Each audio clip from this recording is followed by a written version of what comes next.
Halo, salam sehat kawan Diska. Kembali lagi bersama saya Sari Cantik dalam program Info Sehat, informasi seputar kesehatan. Semoga kawan Diska dimanapun Anda berada selalu diberi kesehatan, keselamatan, rezeki yang berlimpah dan juga barokah. Dan pada kesempatan hari ini kita akan membahas tema yang sangat menarik dan penting, terutama para orang tua, karena kita akan membahas tentang bugar sejak dini ya. Mengapa gizi, aktivitas, dan latihan fisik penting bagi anak? Seperti kita ketahui bahwa era digitalisasi ini mulai menggeser kebiasaan atau perilaku anak yang mungkin sebelumnya atau dulu itu suka bermain aktivitas fisik bersama teman seperti lompat tali, kemudian bermain bola gitu ya. Nah, di era digitalisasi ini banyak anak yang mager alias malas gerak. Bermainnya bersama teman melalui virtual ya, mabar. Nah, kebiasaan ini kalau dilakukan terus-menerus, nah ini dapat berefek pada kesehatan anak. Apa efeknya atau dampaknya? Nah, sekarang saya sudah bersama narasumber saya yang sangat cantik sekali ya. Ada Kakak Dila, beliau adalah nutrisionis Rumah Sakit Paru Mauharjo. Apa kabarnya nih Kak Dila? Alhamdulillah baik, Kak Sari Cantik. Lengkap lah ya. Terima kasih ya. Dan terima kasih sudah mampir di podcast Kawan Diska nih Kak Dila. Baik, siap. Oke Kak Dila nih materi kita hari ini cukup lengkap ya, dari kebugaran, kemudian aktivitas fisik dan juga gizi untuk anak. Nah nih ya, bagi kawan Diska nanti yang ingin bertanya tentang seputar gizi anak atau makanan yang sehat untuk anak itu yang seperti apa sih? Nah silahkan tulis di kolom komentar lah ya, dan terus saksikan podcast kita hari ini tentunya. Nah Kak Dila, bicara tentang kebugaran nih, nah bugar dan sehat itu sama nggak sih sebenarnya? Sebenarnya beda, Kak. Okay. Jadi secara pengertian itu pun beda. Jadi sehat sendiri itu secara keseluruhan, jadi sehat secara fisik, mental, spiritual maupun sosial, yang dapat memungkinkan seorang individu itu untuk melakukan kegiatan yang produktif. Okay. Itu untuk kesehatan atau sehat. Sedangkan untuk bugar sendiri itu kemampuan tubuh seseorang itu untuk melakukan kegiatan, berbagai macam kegiatan, tapi dengan penuh semangat dan energi. Setelah itu dia masih punya cadangan energi untuk menikmati kegiatan waktu senggangnya, kemudian untuk menikmati, contoh ada kegiatan dadakan lagi, dia tuh masih punya energi yang lebih. Jadi seperti itu. Mungkin Kak Sari tahu, biasanya orang-orang yang bugar itu dia sudah punya padat jadwal yang padat banget, tapi dia tetap bisa menyempatkan waktu untuk olahraga. Ciri-cirinya orang bugar seperti itu. Kak Sari begitu nggak nih? Oh, iya dong, bugar loh saya ya. Nggak nyesel loh, tapi bugar. Oke sih. Berarti bugar belum tentu. Bugar pasti sehat, tapi sehat belum tentu bugar gitu ya. Oke. Nah, sebelum kita bahas lebih lanjut tentang gimana sih cara membedakan anak yang bugar atau yang kurang bugar gitu ya. Nah, Kak Dila, mungkin bisa diinformasikan ke kawan Diska nih tentang gambaran kebugaran anak di Indonesia saat ini seperti apa sih sebenarnya? Oke, baik. Jadi sebelum ke arah kebugaran, jadi kita menilik jadi beberapa macam sudut pandang, Kak. Jadi bisa dari status gizi, kebiasaan anak di Indonesia, anak dan remaja di Indonesia, dan tingkat kebugarannya. Ini saya ambil dari Survei Kesehatan Indonesia tahun 2023, itu dari status gizinya anak usia 5-18 tahun, anak dan remaja, itu tidak hanya sekarang kan biasanya yang disoroti adalah yang gizi kurang, gizi sangat kurang, padahal tidak hanya itu yang menjadi pokok permasalahan masalah gizi. Jadi ada yang pastinya di teman-teman promkes di sini juga sudah lebih paham ya. Jadi masalah gizi di sekarang tuh di Indonesia sudah triple burden ya. Ada yang status gizi sangat kurang dan kurang, kemudian obesitas dan overweight, serta kekurangan gizi mikro seperti anemia. Jadi 3 masalah ini menjadi PR besar untuk pemerintah. Lah, banyak hal yang disoroti itu lebih ke arah gizi kurang dan sangat kurang, betul kan? Betul. Lah, tetapi gizi yang lebih dan obesitas ini lebih kurang diperhatikan. Iya, padahal itu juga termasuk masalah gizi yang akhirnya dapat membuat saat dewasa dia bisa menjadi bibit-bibit obesitas juga, seperti itu. Jadi kita harus menyoroti dari semua sisi. Terus kemudian tadi untuk status gizi kurang dan sangat kurang itu kalau menurut data SKI itu lebih kecil Kak. Prevalensinya daripada yang obes sama overweight. Jadi malah lebih besar yang obes dan overweight daripada yang gizi sangat kurang dan kurang seperti itu. Lah, untuk dari status gizi seperti itu. Lah, itu didukung dengan kebiasaan anak dan remaja Indonesia itu seperti mengonsumsi makanan instan. Itu hampir 70% dari 70% prevalensinya dari seluruh total anak dan remaja di Indonesia. Kemudian dia kurang makan sayur dan buah. Terus kemudian juga makanan berpengawet ya seperti mie instan, kemudian sosis, nugget dan kawan-kawannya ya. Terus makanan yang manis, minuman yang manis itu hampir setiap hari dikonsumsi oleh anak dan remaja Indonesia. Itu persentasenya rata-rata hampir lebih dari 50% semuanya. Dan yang paling penting yang berkaitan dengan kebugaran anak itu kurang melakukan aktivitas fisik seperti itu. Dan juga pada data IPO indeks olahraga pembangunan olahraga Indonesia tahun 2024 itu yang dikeluarkan oleh Kemenpora itu kebugaran anak dan remaja itu sangat kurang, itu hampir 50%. Dan 40%-nya itu kurang dan yang lainnya baik. Jadi 90%-nya itu kurang dan sangat kurang. Berarti yang baik dan sangat baik sedikit sekali gitu. Iya, betul. Sangat baik itu rata-rata atlet. Nah, kan atlet memang itu kerjanya setiap hari ya, olahraga ya. Betul, maka dari itu. Jadi sangat memprihatinkan sih sebenarnya kondisi anak dan remaja di Indonesia saat ini. Jadi kita sebagai orang tua, kemudian kita sebagai tenaga kesehatan itu perlu sering melakukan edukasi, kemudian memberi contoh kepada anak. Kita pengen anak kita bugar, otomatis ya kita harus ikut bugar dong. Betul. Ya kan? Nggak mungkin kalau mencontohkannya baik gitu ya. Iya, betul. Jadi seperti itu. Ini gambarannya seperti itu Kak. Nah, kalau seperti ini kan kita maunya kan Indonesia emas tahun 2045. Nah, kalau remajanya kayak gini kira-kira bisa nggak nih? Makanya dirubah ya kebiasaannya mulai dari sekarang gitu. Betul kan ya. Betul sekali.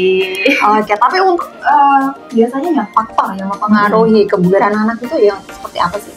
Jadi ada beberapa faktor, Kak. Ada yang faktor yang bisa diubah, ada yang bisa dimodifikasi. Jadi yang tidak dapat diubah atau tidak dapat dimodifikasi tentunya jenis kelamin, terus kemudian genetik, kemudian usia. Jadi semakin tinggi usia kita, tingkat kebugaran akan semakin menurun karena massa otot kita makin menurun. Terus yang kedua, kalau jenis kelamin tentunya seorang laki-laki itu lebih bugar, tingkat kebugarannya lebih tinggi daripada perempuan karena komposisi tubuhnya juga lebih dominan, kalau laki-laki dominan otot. Kemudian tadi yang satunya apa Kak? Genetik. Genetik itu biasanya obesitas itu biasanya juga ada dari genetik juga sudah ada Kak. Terus kemudian penyakit-penyakit keturunan lah itu bisa membuat salah satu faktor dari tingkat kebugaran itu. Terus selanjutnya selain itu yang bisa dimodifikasi, yang utamanya adalah pola makan. Nah, pola makan yang pastinya tentang gizi seimbang. Terus yang kedua adalah latihan fisik. Jadi aktivitas fisik yang tadi Kak Sari singgung lebih banyak menghadap layar itu kurang bagus. Jadi memang anak-anak yang zaman dulu tuh malah yang betul. Iya. Jadi lebih banyak kegiatan permainan kayak apa ya namanya dulu, semprengan ya. Iya. Lompat tali ya Kakak ya. Semprengan ya. Jadi kayak lompat tali, kemudian peta umpet, lari-larian ya. Pasti dan lain sebagainya lah. Itu tuh malah yang bisa meningkatkan kebugaran anak tidak ini. Terus selanjutnya apa tadi ya, status gizi Kak. Nah, status gizi ini kalau yang dia obesitas dan sangat kurang itu akan susah untuk dia lebih aktif. Bergeraknya akan lebih susah. Jadi bagusnya ya status gizinya yang normal. Terus selain itu juga tingkat stres. Lah, tingkat stres ini juga berpengaruh terhadap tingkat kebugaran. Kalau anak stres tuh dia akan cenderung malas gerak, terus malas bersosialisasi dan lain sebagainya. Jadi pengelolaan stres ini sangat penting untuk membangun kebugaran sejak dini. Terus selain itu tadi pola makan, latihan fisik. Ya, tadi udah saya singgung ya latihan fisik itu tadi. Udah itu berarti sama kebiasaan merokok. Oke, remaja sekarang sudah bergeser ya. Iya betul. Dari SMP sudah mulai merokok, bahkan dari SD. Miris ya, sangat miris Kak. Kita tahu kan kalau merokok itu nggak ada gunanya yang pertama ya. Terus pasti kalau sudah merokok pasokan oksigen itu nggak bisa beredar ke seluruh tubuh dengan bagus. Otomatis gerak tubuh itu tidak akan bagus. Artinya walaupun olahraga, rutin olahraga, dia merokok itu kayak nggak ada gunanya. Jadi contoh ini Kak, ini cerita ya. Ini kondisi keponakan saya. Keponakan saya itu dia atlet bola lapang yang sepak bola. Sepak bola, dia itu terus pada usia SMA kelas 1 tuh dia kan temennya banyak yang rokok. Dia nyobain ngerokok. Dia cerita sendiri. Terus kemudian saat dia bertanding dia gampang ngos-ngosan. Akhirnya aku nggak mau rokok lagi. Nah itu, jadi dia tuh sudah membandingkan sendiri antara merokok dengan dia tidak merokok. Nah itu beda, tingkat kebugaran jadi dia beda. Meskipun dia atlet gitu ya. Iya betul. Nah ini kan ada yang mungkin ada yang mindsetnya, yang penting kan aku aktivitas fisiknya masih bagus gitu ya, tiap hari juga latihan fisik. Merokok mungkin nanti itu bisa berkurang gitu ya efeknya. Ternyata enggak bisa Kak. Nah ini yang perlu dipahami oleh bersama ya, bersama bahwa memang efek rokok itu memang tidak sekaligus di saat itu gitu ya, tapi menumpuk lama-kelamaan nanti akan berefek juga pada kesehatan. Betul sekali. Nah, kalau secara fisik ini kan susah ya mungkin membedakan anak yang gini secara kita lihat terawangan gitu ya. Ini tidak bugar. Nah, untuk mengetahui atau meningkatkan kebugaran anak itu seperti apa sih? Jadi kalau mode dukun ya. Ini bugar nih. Ini cuma sehat aja nih gitu. Gimana, Bu? Jadi kalau seperti itu sebenarnya Kak ada ciri-cirinya biasanya anak-anak yang kurang bugar itu. Yang pertama adalah dia mudah lelah. Terus yang kedua sering rewel gitu ya, apa-apa nggak bener, apa-apa pokoknya sering rewel lah dia. Kalau dia usia yang masih dini biasanya sering nangis juga. Terus dia kalau dia mengikuti kegiatan fitness yang kayak senam sederhana gitu dia nggak mampu, nggak bisa gitu. Itu ciri-cirinya. Terus kemudian mudah ngos-ngosan. Lari sedikit, jalan bukan jalan sih, lari-lari sama temennya bentar gitu, nafasnya sudah. Nah itu tandanya kurang bugar seperti itu. Terus selain itu mudah marah, terus konsentrasinya nggak bagus, jadi dia nggak bisa konsentrasi untuk belajar, itu nggak bisa. Jadi itu beberapa ciri-ciri dari anak yang kurang bugar lah. Untuk mengukur kebugaran anak itu memang ada sendiri Kak toolsnya. Jadi kalau biasanya di dewasa itu ada beberapa tesnya. Jadi ada lari 8 dan lain sebagainya. Biasanya kesemaptaan mungkin. Nah itu hampir seperti itu kalau untuk dewasa. Tapi kalau untuk anak-anak itu biasanya pakainya single test. Single test itu cuma satu jenis tes aja yang dipakai. Itu biasanya kalau anak usia berapa sih? 10 sampai 12 tahun itu lari 1 meter. Terus nanti kalau usia di atas itu 13 sampai 17-18 tahun itu biasanya lari 1.600 meter itu. Terus nanti biasanya dihitung denyut nadinya, terus nanti ada form seperti toolsnya biar dia melihat sebenarnya ini anak ini bugar atau enggak. Nah itu dari situ. Lah IPO itu ngambilnya biasanya dari situ. Oke, untuk single test tadi yang usia SD ya, kelas 4 sampai 6 ya. Kalau 10 sampai 12 4 sampai 6 ya. 4 sampai 6 itu berarti 1.000 meter gitu ya. Iya, betul. 1.000 meter berarti nanti diukur nih. Dalam jarak 1.000 meter ini dia bisa berapa menit gitu ya waktunya gitu ya. Nah ini bisa dilakukan secara mandiri bersama orang tua ataukah memang harus dipandu oleh petugas kesehatan? Biasanya harus dipandu dengan petugas kesehatan seperti itu. Cuma kalau melihat ciri-cirinya anak nggak bugar itu kayak gitu. Bisa dilihat ini orang tua disuruh aja nih anaknya lari setiap hari ya 1 kilo. Wajib militer kayaknya ya, semi kan ya. Setiap pagi bangunnya jam 5 suruh lari 1 kilo ya biar bugar. Iya betul itu Kak. Gitu ya. Wah, Ya, tapi ya nggak gitu ya. Tapi untuk tes kebugaran ataupun anak ini lari 1000 meter gitu ya. Nah ini dilakukan setiap hari boleh ataukah memang ada periode-periode tertentu? Jadi kalau untuk tesnya itu memang ada anunya Kak, apa? Periodenya, bukan periodenya ya, apa namanya? Jaraknya. Artinya dia nggak harus lari, kalau pengen bugar dia nggak harus lari 1 meter sebenarnya Kak. Itu cuma untuk tesnya aja, melihat anak itu bugar atau enggak. Tesnya itu pakai single test itu. Tapi kalau pengen melatih kebugaran anak, lah itu ada rekomendasi dari WHO Kak. Jadi rekomendasi latihan fisik untuk anak dan remaja itu untuk ini karena ini dari WHO tahun 2020, ini juga disadur oleh Kemenkes juga. Jadi anak itu diwajibkan melakukan kegiatan aktivitas fisik harian itu 60 menit. Oke, itu 60. minimal 60 menit. Lebih dari 60 menit dia bisa lebih bagus.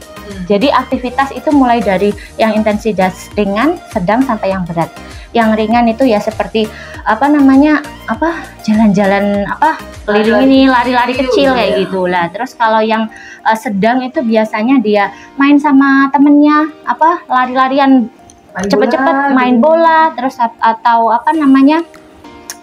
kegiatan lompat lari. Ya itu yang permainan itu loh Kak. Lah itu dianjurkan 60 menit minimal atau lebih dari 60 menit. Terus ditambah dengan kegiatan latihan fisik. Latihan fisiknya itu 3 kali dalam 1 minggu. Itu bisa minimal 30 menit nggak apa-apa. Bisa body weight training, bisa swimming juga bisa. Terus kemudian olahraga sepak bola gitu juga bisa. Terus kemudian jumping rope juga bisa. Climbing, lah itu juga bisa. Ya, permainan-permainan yang menarik untuk anak-anak tentunya supaya mereka nggak bosan dan tidak bosan juga dan supaya termotivasi juga. Mereka tertarik nih untuk melakukan aktivitas fisik. Supaya nggak pegang HP aja gitu ya. Nah, ini teruntuk anak saya tolong. Untuk anak-anak di luar sana ya. Luar sana dan juga anak saya ya. Aduh, ini merasa agak sedikit tersinggung ya. Gak apa-apa Kak. Ternyata memang aktivitas fisik ini penting ya untuk apalagi tadi disampaikan Kak Dila bahwa permasalahan status gizi ini tidak hanya yang stunting atau kurang gizi aja, tapi obesitas ini juga ya perlu diperhatikan karena saat ini mungkin belum terlalu disinggung ke arah situ. Betul ya tentang obesitas ini. Ternyata efeknya juga panjang gitu ya. Dimana obesitas sendiri nanti juga dapat mengakibatkan resiko kesehatan gitu ya Kak Dila ya. Nah untuk anak sendiri resiko kesehatan apabila dia obesitas itu sebenarnya apa aja dari segi gizi ya.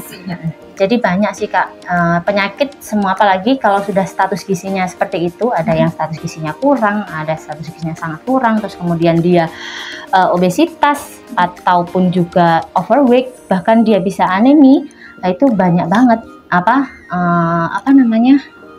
faktor kesehatan yang akan dia timbulkan di kemudian hari saat dia dewasa. Nah, kalau anemia jelas akan beresiko dia melahirkan bayi yang PPLR dan lain sebagainya. Terus dia akan melahirkan juga generasi yang stunting kayak gitu.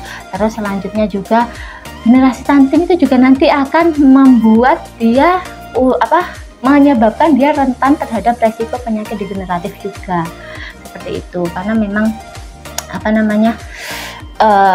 sangat beresiko. Terus selanjutnya kalau anak-anak yang obesitas itu yang pastinya akan di dewasanya nanti dia tidak akan jadi lebih produktif karena dia sudah terkena penyakit-penyakit generatif di saat di usia dewasa. Jadinya nggak jadi deh 2045 jadi Indonesia emas ya kan. Diperhatikan oleh seluruhnya gitu ya. Ternyata memang obesitas ini efeknya juga nggak main-main ya, nggak kalah main-mainnya dengan yang stunting. Mungkin nanti kedepannya yang OB ini lebih diperhatikan lagi. OB ini. Obesitas, overweight. obesitas overweight gitu itu anak-anak ini mungkin bisa diperhatikan lagi. Mungkin ada program diet khusus gitu ya. Oh iya betul, kalau itu pasti ada sih Kak. Program diet khusus ya. Nanti tanya sama Mbak Dila ya, programnya apa gitu ya. Bisa main ke rumah sakit nih. Oke, bisa ke rumah sakit Paru Bangwarjo ya. Ketemunya sama kita-kita. Oke, nah kembali lagi ke bugaran nih ya Kak Dila. Apa nih tips dan triksnya agar anak itu bugar sejak dini? Oke, tips dan triknya jelasnya yang pertama adalah banyak sih Kak ini. Yang pertama adalah makan dengan teratur. Jadi kita nggak bisa menyepelekan. Kalau kita mau bugar, kita nggak bisa cuma hanya olahraga aja, tapi makannya nggak dijaga. Itu nggak bisa. Jadi anak harus makan dengan teratur. Terus selanjutnya selain itu juga dia harus utamakan kondisi gizi seimbang anak. Lah, gizi seimbang anak ini perlu diperhatikan.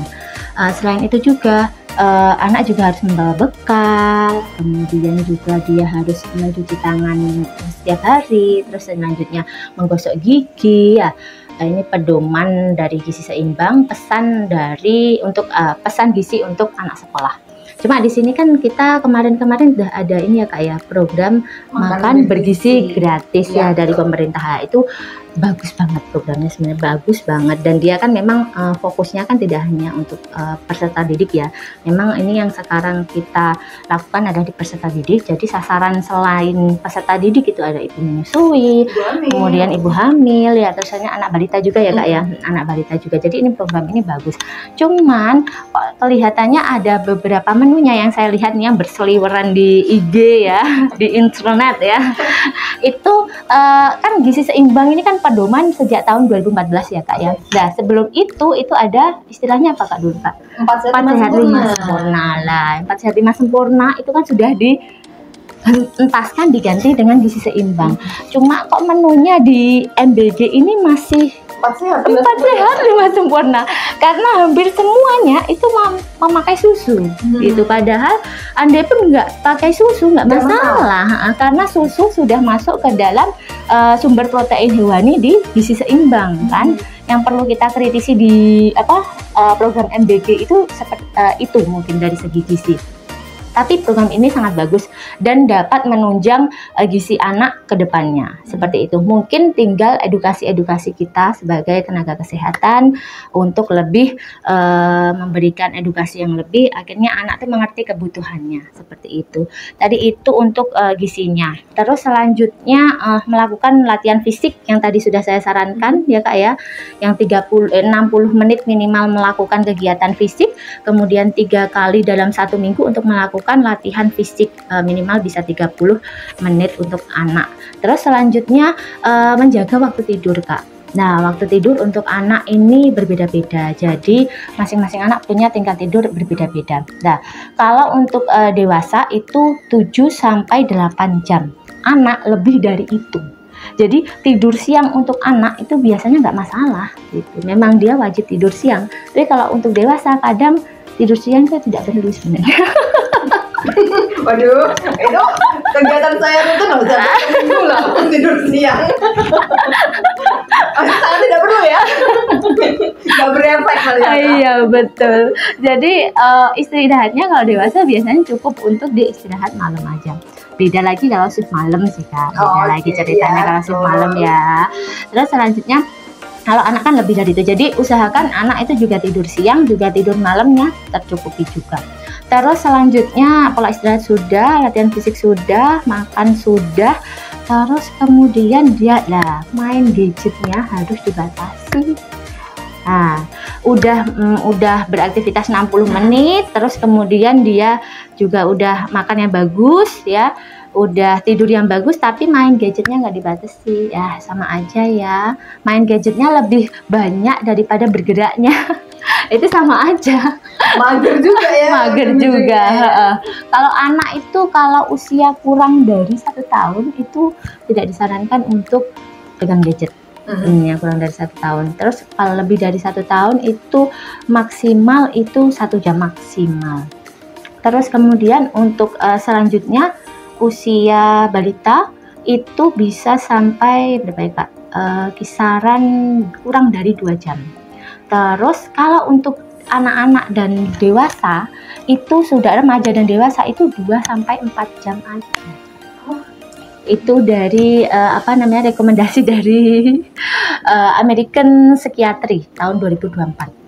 Nah, jadi batasannya itu. Drakor ini. Lah itu penggemar drakor ibu-ibu atau bapak-bapak ada nggak ya? Ada. Oh ada ya. Kan ada wibu ya. Oh iya bener sih. Nah, ini ternyata ada batasan-batasan tertentu. Betul. Jadi batasan layarnya juga harus melihat layarnya tuh nggak hanya HP ya Kak ya, tapi juga layar TV, jadi pancaran sinar lah istilah itu juga harus tetap dibatasi. Jadi kalau anak seharian lihat TV terus juga nggak bisa gitu. Kalau anak-anak sering lihat HP terus tiap hari juga nggak bisa gitu. Memang harus ada pembatasan. Kalau enggak ya kebugarannya nggak bisa meningkat. Nah, ini kembali lagi ke peran orang tua ya. Iya. Gimana caranya untuk anak ini lepas dari gadget, kemudian disuruh melakukan aktivitas fisik di luar gitu ya, ngajak tadi ya naik gunung mungkin ya. Atau climbing. Ya, betul. Ngajakin ke playground itu Kak, ngajakin ke playground itu kan banyak tuh permainan. Lah itu udah cukup juga itu. Ya, itu orang tuanya kayaknya yang pusing. Jadi bayarnya 45.000. Ini anaknya sehat, orang tuanya juga kantong kering. Iya, betul. Tapi kalau nggak setiap hari nggak masalah ya. Itulah gimana kreatifnya orang tua untuk mengajarkan anak itu juga sejak dini dengan aktivitas fisik yang mana. Di rumah pun juga bisa kok Kak. Oh iya. Nah ini yang punya pekarangan luas, nah ini disulap lah jadi lapangan. Iya betul.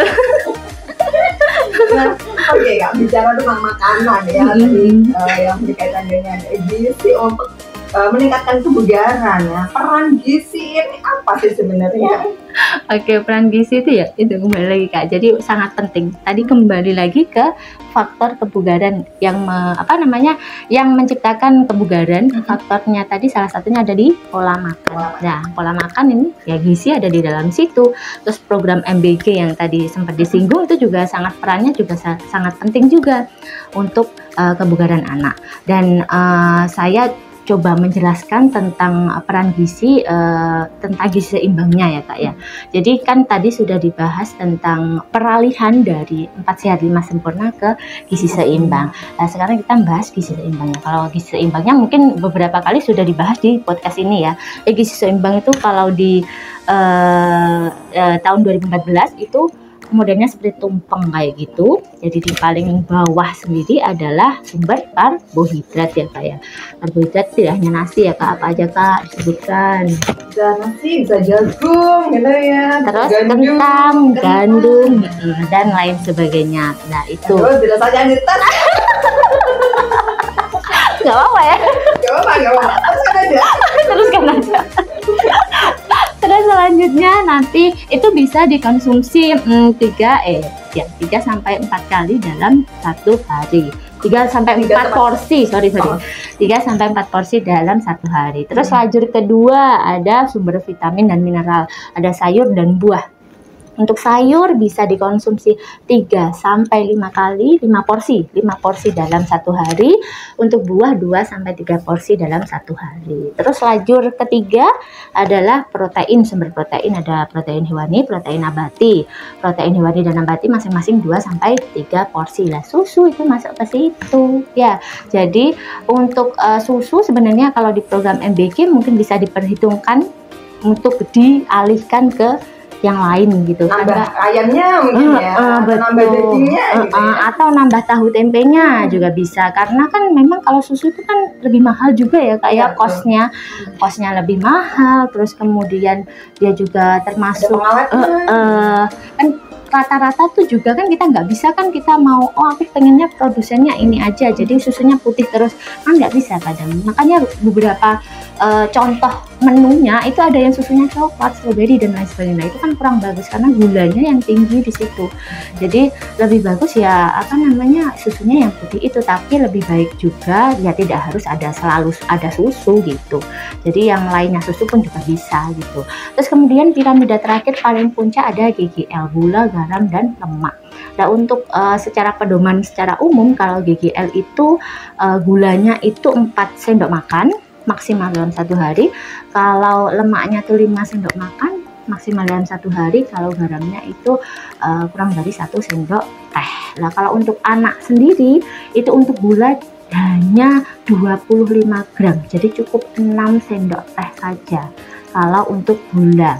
Kalau untuk garamnya kurang dari 1 sendok teh sudah benar. Kalau untuk lemaknya, lemak total, jadi semua total lemak itu kalau dewasa itu biasanya kan antara 20 sampai 25% dari kebutuhan energi total. Tapi kalau untuk anak-anak bisa sampai 30% karena dia kan perlu untuk perkembangan otaknya dia. Seperti itu. Jadi itu untuk pedoman gizi seimbang. Selain itu di pedoman gizi seimbang Kak, itu ada juga kalau pengen lihat tuh di tumpengnya itu di bawahnya ada melakukan kegiatan latihan fisik. Jadi ada kayak poster entah itu sepedahan, swimming dan lain sebagainya. Itu panduan untuk melakukan latihan fisik teratur. Selain itu juga mengonsumsi air minum minimal 8 gelas dalam 1 hari. Terus selanjutnya membiasakan pola hidup bersih dan sehat, dan tak kalah penting timbang berat badan secara teratur. Penting ya, nggak hanya ibu-ibu aja ya yang timbang berat badan tiap pagi kayaknya ya. Anak-anak juga perlu Jadi begitu Kak, mungkin itu tips dan triknya untuk peran gizi bagi kebugaran. Jadi kalau anak bisa mengonsumsi gizi seimbang itu setiap harinya, dia akan lebih bagus untuk meningkatkan kebugarannya. Seperti itu. Mungkin sedikit ada tips nggak nih Kak untuk pola makan yang sehat ini bagi para orang tua ini? Gimana sih pola makan yang sehat untuk anak? Apakah nasinya yang banyak? Nah ini kan mindsetnya orang dulu ya, pokoknya yang penting itu makan nasi gitu ya, entah itu lauknya cuma kerupuk aja atau tahu aja atau telur tok. Nah, ini yang penting pokoknya makan nasi. Nah ini gimana nih?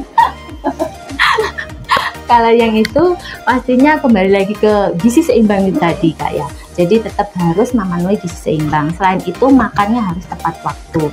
Jadi jam makannya usahakan sama. Itu mulai sejak MPASI ya bisa. Jadi mengajarkan anak makan dengan bagus itu tidak bisa kita langsung serta-merta saat sekarang. Jadi memang penanamannya sejak MPASI. Bahkan saat menyusui juga. Bahkan mungkin sampai sebelum hamil. Ngaruh juga nih dari remaja putri gitu betul ya. Jadi 1000 HPK itu memang sangat berpengaruh untuk masa depan anak ke depannya, termasuk juga kebugarannya, termasuk juga gizinya, status gizi dan lain sebagainya. Itu sangat penting. Jadi tetap yang pertama ya lakukan, jangan sampai kalau saat kita mau hamil, mau menikah, kita harus cukup gizinya. Pertama itu. Terus yang kedua, kalau sudah menikah, hamil, kita harus memastikan bahwa kehamilan kita sehat, kemudian penambahan berat badan saat hamil juga bagus, tidak sampai anemi. Terus kemudian tidak ada yang namanya kondisi-kondisi komplikasi kehamilan. Usahakan seperti itu. Terus yang ketiga, saat anak kita mulai menyusui, usahakan yang namanya menyusui 6 bulan masih eksklusif. Nah, masih eksklusif 6 bulan dan diteruskan sampai usia 2 tahun atau lebih. Saat mulai MPASI ya harus dilakukan dengan usahakan dengan nggak usah bingung-bingung sih prinsipnya menunya. Lihat aja buku PINK, itu aja sudah lengkap. KIA PINK itu sudah lengkap. Kitanya porsi-porsi makanannya seberapa, karbohidrat seberapa, itu sudah sangat lengkap. Terus selanjutnya MPASI sudah. Terus kemudian saat anak menginjak dewasa ya harus tetap dibiasakan makanan yang tepat waktu maamnya. Jadi MPASI itu sudah harus tepat waktu. Jadi makan 3 kali ditambah selingan 1 sampai 2 kali itu bisa menjadi salah satu trik agar bisa dia terbiasa maamnya. Seperti itu. Lah ini sharing aja ya Kak ya. Jadi saya juga punya klien gitu. dia itu pada saat kecil itu konsumsi makanannya susah ya, susah. Dia tuh nggak mau makan nasi lauk gitu tuh, nggak maunya tuh susu, puding, terus yang pokoknya yang berbau-bau manis gitu. Nah itu sampai sekarang dia kondisinya sekarang obes ya kan, terus kemudian dia juga itu masuk kondisi dia sekarang tuh masih ada trigger seperti itu. Jadi kalau tidak ada konsumsi makanan manis dalam satu hari, kayaknya ada yang kurang. Padahal kan aslinya kita nggak perlu terlalu harus ada makanan manis, itu kan nggak perlu. Karena gula di makanan kita sehari-hari pun itu sudah cukup kayak gitu. Nah karena nasi sendiri sudah mengandung gula gitu. Iya betul, seperti itu.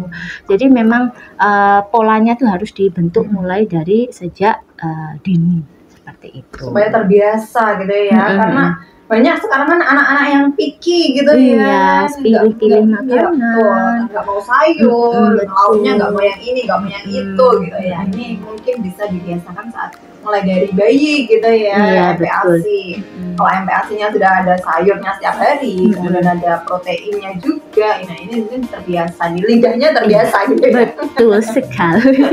Rasanya juga udah terbiasa kayak makan sayur gitu ya. Ini kalau yang udah gede-gede nih agak susah ya. Kalau kita naneminnya sejak gede itu kadang susahnya minta ampun tuh di situ, karena nggak dibiasakan sejak kecil. Makanya mungkin untuk ibu-ibu muda nih ya, ibu-ibu muda di luar sana, yuk marilah. Walaupun emang agak rempong, pasti ya jatuhnya akan agak rempong, tapi tetap usahakan.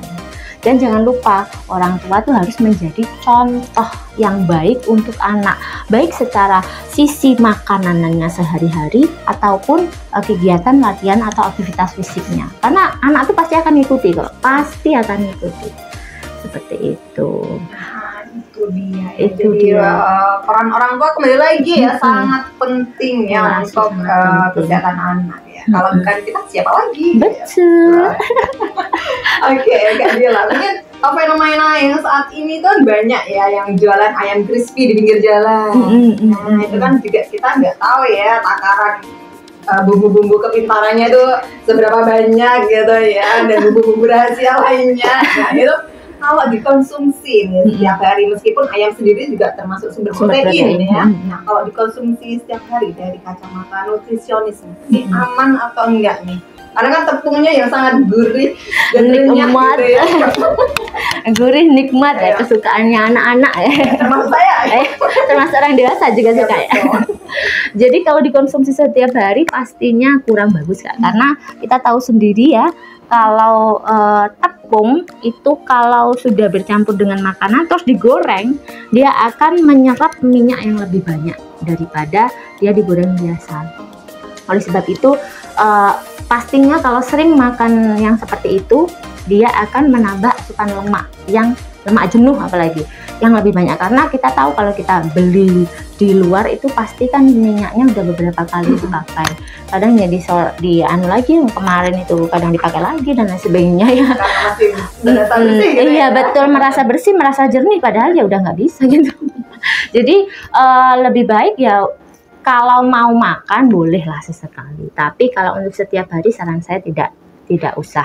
Akan lebih baik juga kalau bapak ibu di rumah, bunda-bunda di rumah untuk membuatkan anaknya sendiri, itu akan lebih bagus seperti itu.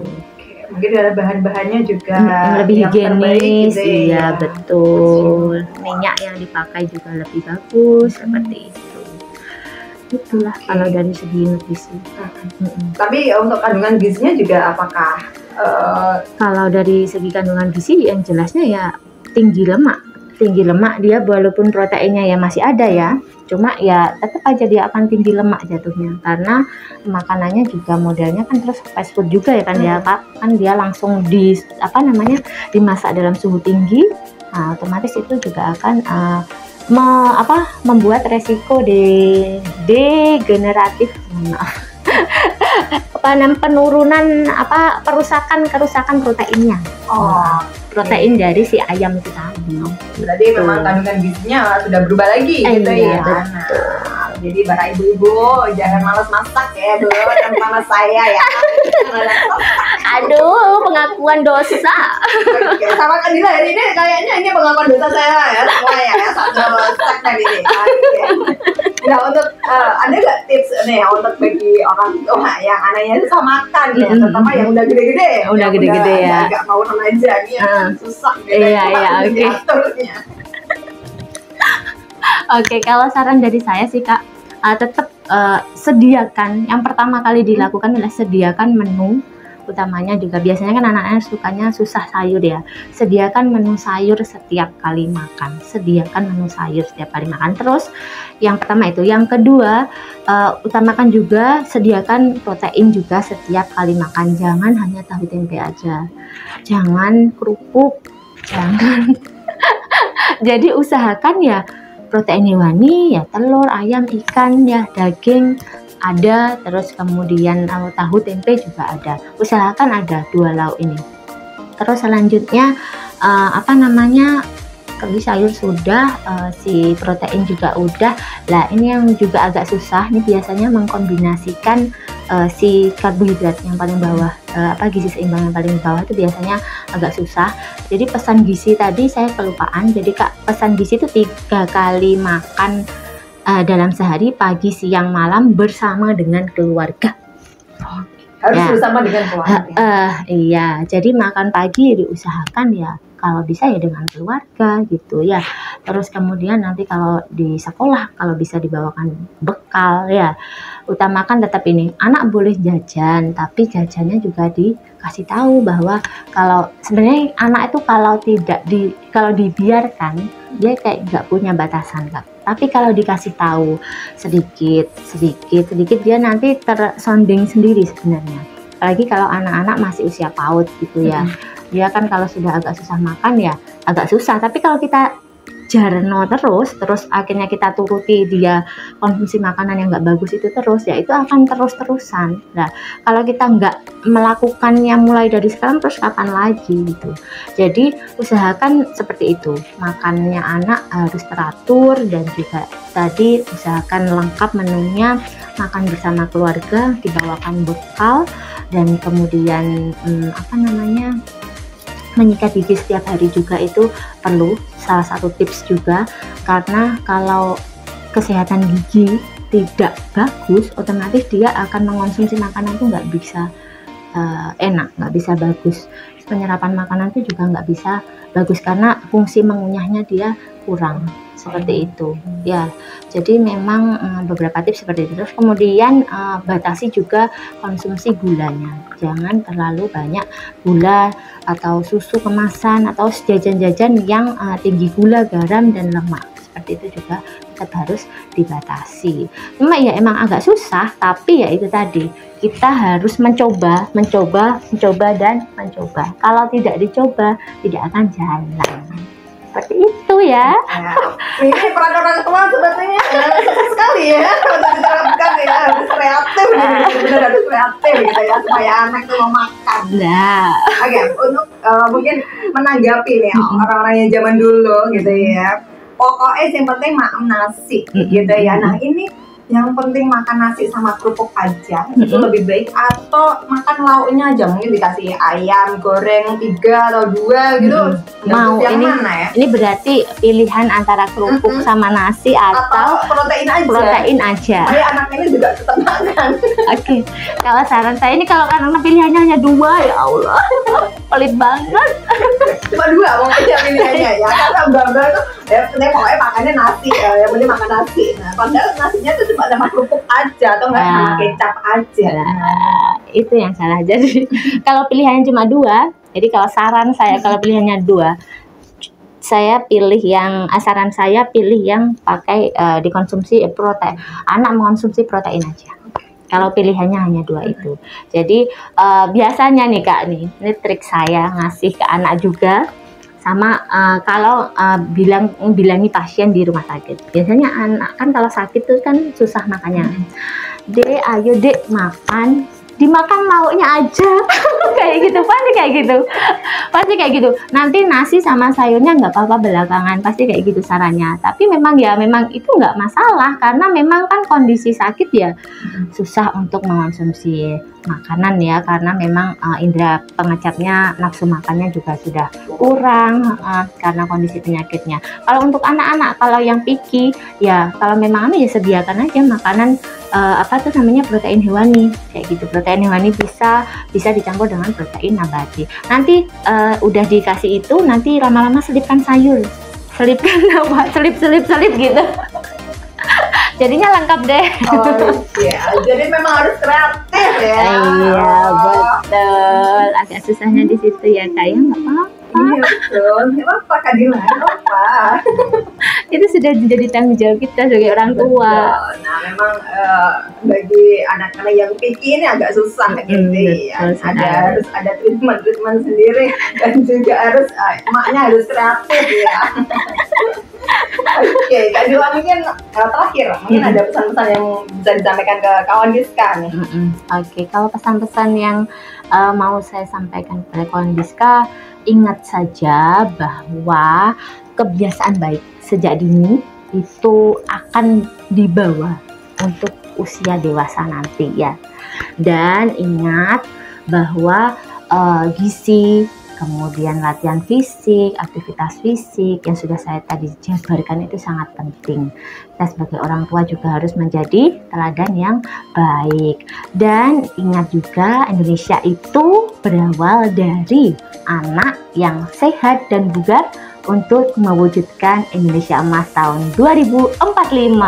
Yeay! Oke, terima kasih Kak Dila waktu dan ilmunya yang sangat berharga dan penjelasannya yang sangat menarik sekali hari ini. Semoga anak-anak kita menjadi anak-anak yang cerdas dan juga bugar tentunya untuk mewujudkan Indonesia Emas 2045. Oke. Terus saksikan info sehat hanya di IG Promkes Kota Madiun dan YouTube kawan Diska. Sampai jumpa di info sehat selanjutnya. Bye.